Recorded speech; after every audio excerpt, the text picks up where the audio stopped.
Hello, my everybody's, and welcome to this latest edition of 4.0 and below.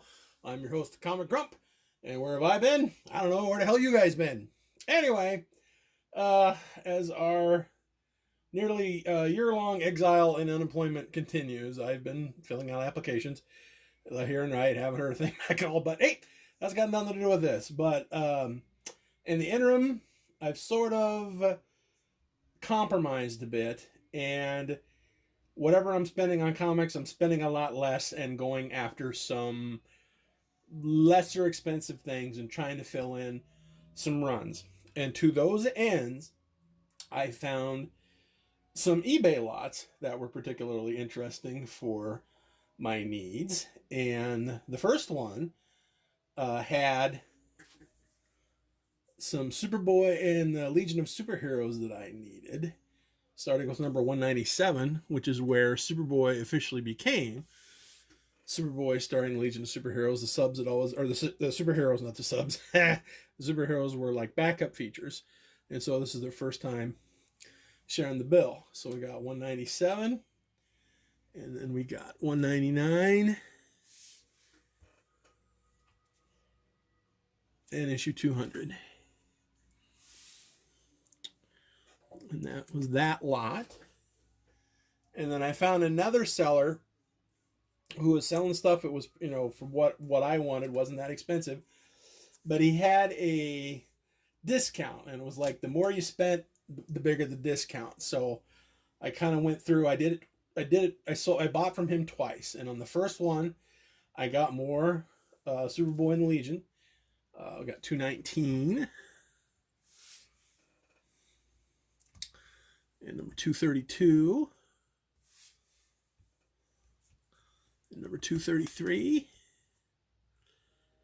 Attack of the Infinite Man.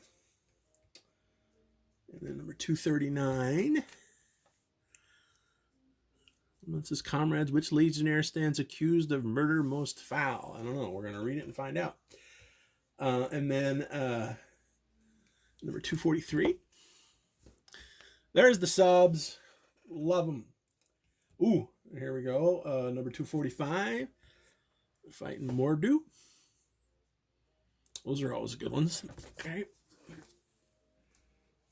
Let's keep going. More Superboy and Legion. 248. And 254. And then we jump ahead where we lost Superboy and it just became the Legion of Superheroes. So we got number 266. That's not the first issue of that, but like I said, that's after the title change. 267. 268. And 269.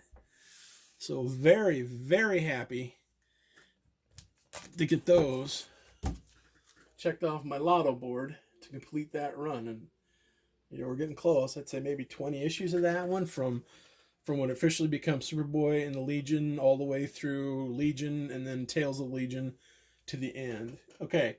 And the other huge lot that I bought from that seller, I bought a crap ton of West Coast Avengers that I was missing, starting with issue number 19. That's kind of when I first gave up on it, and I kind of regret it because as I got these, I read through them, and they were a ton of fun. That's number 20. They kind of get time displaced in the Old West, and they fight the Zodiac. And Moon Knight joined up for a while, 21. And then jump to 24.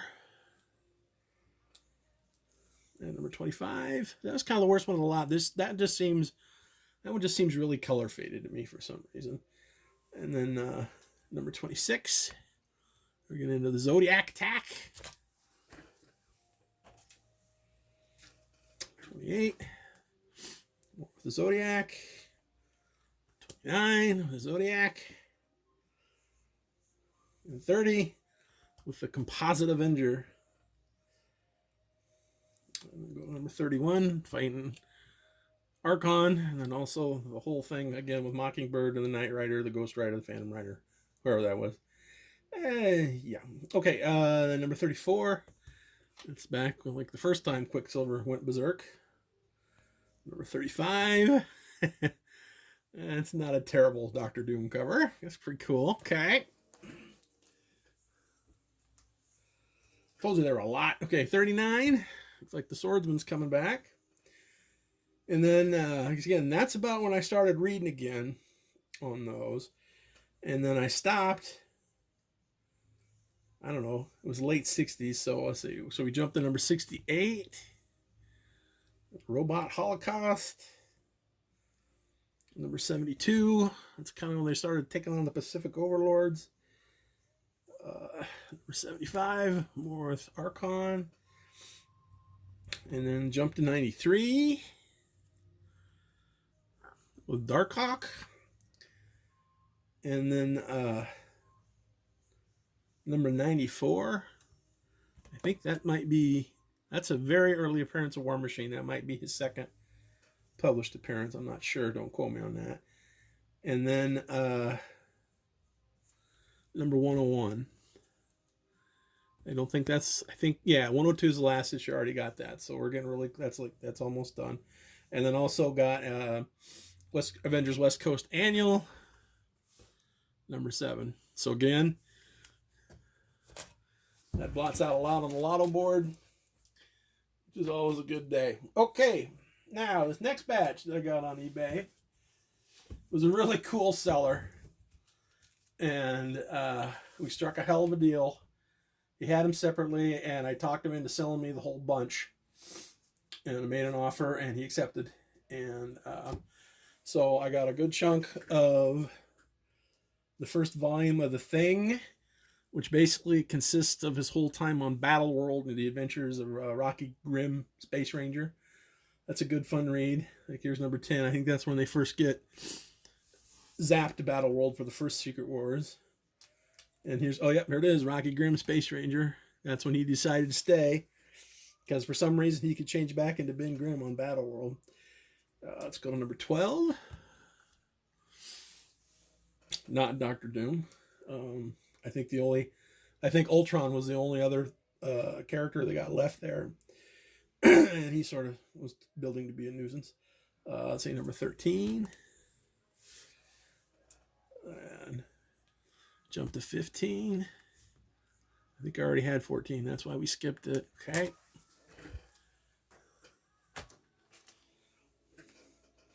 Okay, number 16. The Thing versus the Things. 17, Blinded by the Light.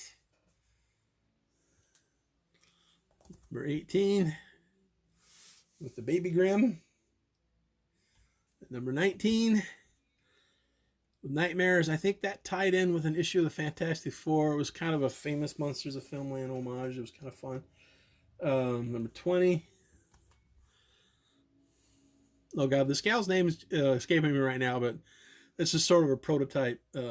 Was it for the second Miss Marvel? Oh, I can't think of her name. Her real name. I want to say Sharon Carter, but no, that's somebody completely different. Okay, jumping to number 21. And the last that lot is issue number 22, which is the last chapter. Ben Grimm finally goes home, and Battle World ceases to exist. So that was good, and that was a fun read.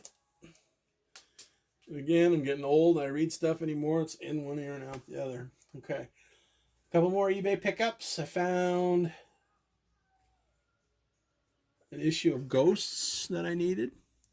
We still got a ways to go on that one. And also, that's number 33. I know I'm getting close to having like the first 40. I think I need 2 more issues to get the first 40. But then after that, boy, it's really sporadic. And then these aren't getting any cheaper. I also got issue number 84 of Ghosts. And also my online banning, as I got this other lot from another seller. I was interested in getting these Spectacular Spider-Mans. These are the last 2 pieces of the Sin Eater storyline, number 107. Or not, the final pieces that I needed for the Sin Eater saga, number 108. So I was pretty happy with that. And also in the seller's store, there was a Crypt of Shadows, number 9. Happy to get that. And then also, and it wasn't very expensive, and I was happy to get it because it's a low number and it's 12 center.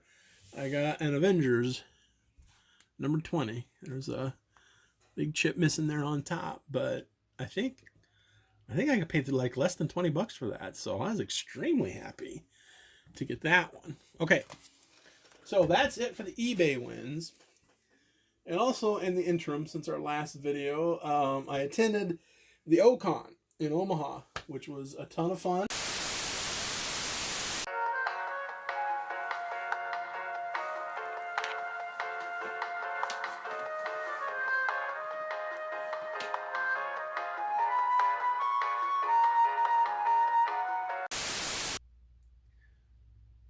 Okay, so apparently, as I reviewed the video that I just shot, for some reason my camera just decided to shut down about halfway through going through the stuff that I picked up at the Ocon, or the Comic Con that's in Omaha, Nebraska this year. And so I decided that I would just kind of start over on that section and then just plug that onto the end.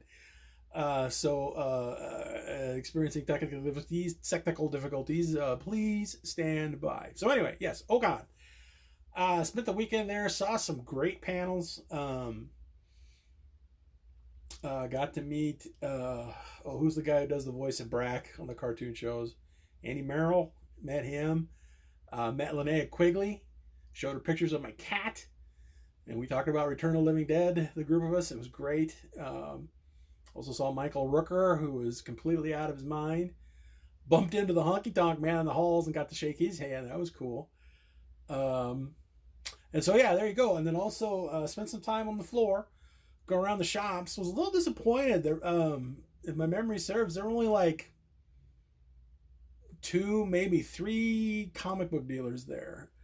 But, you know, pickings were slim, but I still found some stuff. Now, when I set out, I was smart, because if you remember the last time I went to a Comic-Con, I didn't have cash and I kind of lost out on a pretty good run of Amazing Spider-Man. So I got a bunch of cash and I basically went there, you know, of course cash is short, still jobless.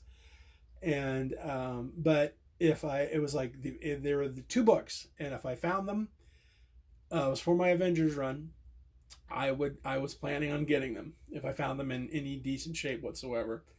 And as I dug around in the limited stuff that was available, I did find a few things. I found this Dell comic adaptation of Die Monster Die with Boris Karloff. Pretty good old American International flick, which I thought was highly entertaining given its budget. Also, from one seller, managed to find an absolutely wrecked issue of Teen Titans number 3.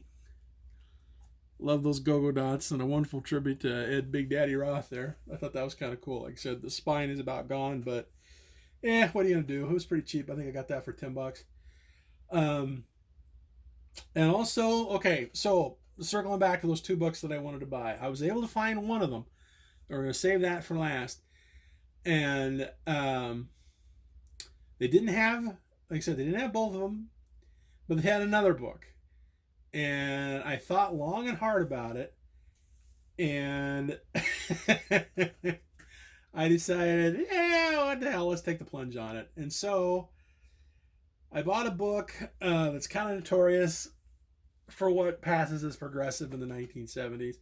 It is Superman's Girlfriend Lois Lane, issue number 106, the notorious I Am Curious Black. Now, of course, this is the issue where Lois Lane spends a day as a woman of color.